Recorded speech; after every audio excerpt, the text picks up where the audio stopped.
마가에게는 믿음의 어머니가 있었고 마가는 좋은 믿음의 경험을 했던 사람입니다.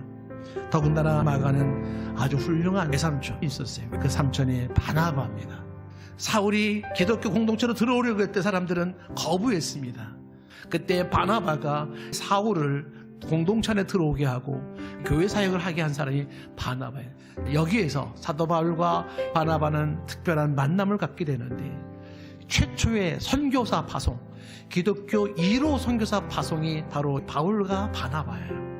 그것도 이방교인 안디옥교에서 그렇게 1호로 1차 전도여행이라 일컬어지는 해외 선교를 나갈 때 바나바는 조카 마가를 데려가자고 그래요. 여기서 화근이 생기기 시작을 한 겁니다. 그렇게 복음 사역을 하고 돌아온 와중에서 마가에게 문제가 생긴 겁니다. 밤빌라에서 저 못 가겠어요. 저 돌아갈래요. 그러고서 예루살렘으로 돌아갔다는 것입니다. 학자들은 왜 마가는 도중에 선교여행을 포기하고 돌아갔을까? 그게 궁금했습니다. 성경에 나와 있지 않아요. 이유들이 여러 가지가 있지만 가장 큰 이유는 마가는 사도 바울의 전도의 열정과 선교의 열정을 따라갈 수가 없었던 거예요. 가는 곳마다 박해와 여러 가지 어려움 속에서 그는 견디기가 힘들었어요. 사도 바울의 전도 방식, 선교 방식도 적응하기 힘들었고 감당할 만한 그런 믿음도 없고 그런 용기도 없어요. 박해를 받고 순교할 만한 용기도 없고 그런 마음도 없어요. 결국 마가는 실패자의 모습으로, 패배자의 모습으로 철수하게 됩니다. 그런 상태에서 바울의 바나바더러 2차 전도 여행을 얘기하는 게, 그때 바나바는 그럼 마가도 데려가야지 라고 나온 거죠. 마가를 데려가지 않는 이 문제 가지고서 대판 싸웠어요. 심히 그냥 다툰 게 아니에요. 그러면서 결국 어떻게 됐어요? 바나바와 바울은 헤어지게 된 거예요. 바울의 입장에서 마가는 전도의 사명이나 헌신도 없던 사람이에요. 다른 일도 아니고 하나의 일을 하고 선교한 미션을 감당하는 데 있어서 저런 인간은 오히려 도움이 안 된다고 생각하는 게 바울의 입장이에요. 일 중심, 사명 중심의 사도 바울이에요.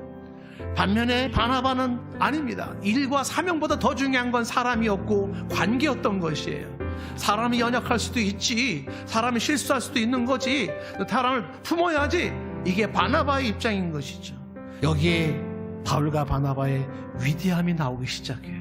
그렇게 싸웠음에도 불구하고 바나바는 바나바대로, 바울은 바울대로 여전히 선교 사역을 하였더라. 위대함은 싸움이 없는 게 아니라 싸웠어도 사명자의 길을 걸어가는 것이고 믿음의 길을 걸어가는 것이. 이 사건이 있은 지 12년의 세월이 흘렀습니다. 사도 바울은 복음을 전파하기 위해서 그리스도 때문에 박해를 받고 감옥에 가게 됩니다.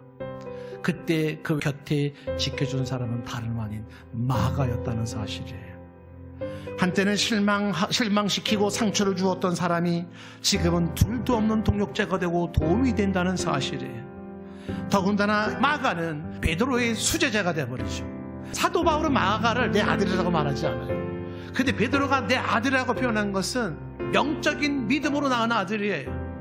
시시한 사람 같았는데 베드로에게는 둘도 없는 수제자가 됩니다. 더군다나 이 마가는 우리가 잘 알고 있는 신약성경 마가복음을 기록한 사람이에요. 오늘 말씀을 맺습니다. 지금 우리 주변에는 마가와 같이 사역을 중단하고 믿음의 길을 중단하고 후퇴한 사람이 있지 않습니까? 그 사람 때문에 실망하고 화가 나고 지쳐 있지는 않습니까? 아니면 내가 바로 도중에 실패자로 부끄럽게 후퇴했던 마가 같은 사람이 아닙니까? 하지만 인생의 다음 페이지는 모릅니다. 분명한 사실은 시시해 보이는 마가가 요긴한 마가가 되었다는 사실이에요. 별 볼 일 없어 보이는 그 사람이 아주 중요한 인물이 되었다는 사실입니다. 이것은 하나님의 일하심입니다. 이것은 하나님의 절대 주권의 역사입니다. 그 하나님의 일하심, 그 하나님의 은혜, 그 역사가 지금 나에게 상처 주고 실망 주고 있는 그 사람에게 임하기를 원하고, 그 하나님의 그 역사, 그 일하심과 그 은혜가 마가 같은 나에게도 임하기를 원합니다.